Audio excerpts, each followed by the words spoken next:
यहाँ पर पिछले दिन हमें थोड़ा-सा एक कमज़ोरी देखने को मिली, लेकिन उससे पहले का जो ट्रेंड है, वो थोड़ा-सा नीचे कहीं पर एक बेस बनाने जैसा है।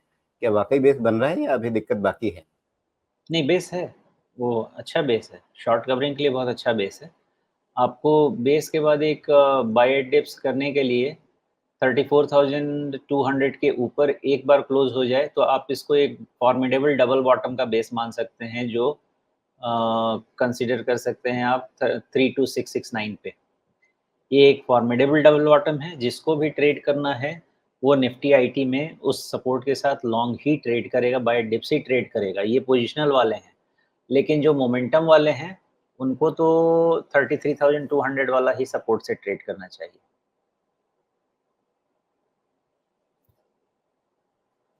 तो अगर निफ्टी आईटी में चाल बन रही है, तो ऊपर कहाँ नज़र रखेंगे अब?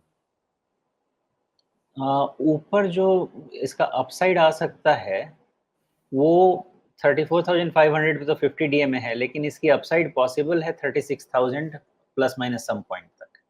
तो वहाँ तक भी ये जा सकता है। जी।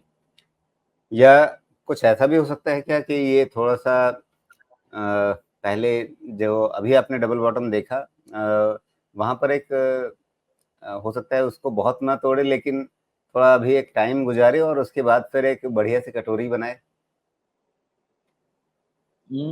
चूँकि इसमें शॉर्ट्स हैं ना अभी, हुँ, हुँ। इसलिए ये शॉर्ट स्क्वीज़ खत्म होने के बाद ही वो चीज़ फ़ैसला लेंगे, बिकॉज़ इस बारी का जो आईटी का रिज़ल्ट है, उसके हिसाब से तो शायद शॉर्ट कवरिंग से ज़्यादा कुछ रहना नहीं चाहिए। मतलब ये कि एक बार को आप कह रहे हैं कि ये जो अभी बॉटम बना है 32,700 के आसपास का, ये बॉटम जो है वो बना रहेगा और यहाँ से आपको 36,000 की तरफ की एक यात्रा दिखेगी। तो क्या ये फाइनली कुछ डब्ल्यू शेप जैसा पैटर्न बनेगा? नहीं, अभी नहीं। ये पूरा पैटर्न डब्ल्यू शेप का बनना थोड़ा-सा अभी मुश्किल है, बिकॉज़ लोग इसमें कहेंगे मैं डाउनसाइड बहुत और आगे, आप कहेंगे कि मैं बहुत ज़्यादा प्रीएम्प्ट कर रहा हूँ। हाँ, देखिए मल्टीपल एनालिसिस इसका पॉसिबल है, लेकिन इसका रिज़ल्ट के पहले एनालिसिस पॉसिबल नहीं है, क्योंकि ये जहाँ से बॉटम बना के निकल रहा है ना, ये बॉटम बनाने का मतलब ये होता है कि mid term consolidation and long term bullish, ये बनाने का तरीका यही होता है। लेकिन इसका मतलब ये भी हो सकता है कि 2 क्वार्टर का कंसोलिडेशन आपको देखने को मिले आस-पास, और वो कंसोलिडेशन 33,000 से 36,000 के रेंज में भी हो सकता है। हुँ, हुँ। और अभी एनवीडिया को लेकर के लोग बड़े उत्साहित हैं यहाँ पे। क्या आप कोरिलेशन जोड़ पा रहे हैं भारतीय आईटी और एनवीडिया के बीच में, या फिर मतलब बस कहानियाँ बनानी है इसलिए बन रही है? नहीं, नहीं, उनका तो ख़ैर नंबर्स ठीक आ रहा है, और देखिए उनकी बात हमारी बात में फ़र्क ये रहेगा कि हम सर्विस ओरिएंटेड कंपनी से बात करेंगे और यूएस प्रोडक्ट ओरिएंटेड कंपनी से बात करेगा, और एक्चुअली मार्जिन आप देखेंगे, मार्जिन की बात जहाँ तक, मार्जिन की बात, सस्टेनेंस की बात, जब आपके पास डिफरेंशिएटेड प्रोडक्ट होता है तभी होता है। सर्विस क्या है, एक सपोर्ट एक्टिविटी है। सपोर्ट एक्टिविटी आपको तभी तक मिलती है जब तक कोई आपके लिए मार्केट कर पाए चीज़ों को। एज़ लॉन्ग एज़ यूएस अपने प्रोडक्ट्स को मार्केट कर पा रहा है, आपके पास वो सपोर्टिंग एक्टिविटीज़ के लिए आएगा, और इसीलिए मैंने रखा है कि यूएस अगर नास्डैक 100 पॉइंट बन जाता है, तो हमारा आईटी इंडेक्स 50 पॉइंट जाएगा, क्योंकि सपोर्ट जो प्रोवाइड करता है, उसको कोई फुल वैल्यू नहीं करेगा ना, फुल वैल्यू उसको करेगा जो मार्केट करेगा, जो पैसा लेके आएगा उसको फुल वैल्यू करेगा। इसलिए ये रिलेशन पॉजिटिव रह सकता है, लेकिन not one two one. Okay.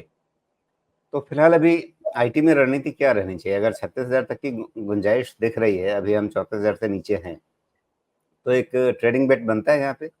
बिल्कुल बनता है। Stock specific by long trading by बनता है। काफ़ी सारे स्टॉक्स में एक ट्रेडिंग बाई है। आप ट्रेडिंग बाई है, इन्वेस्टमेंट बाई नहीं है, वो किया जा सकता है। जी।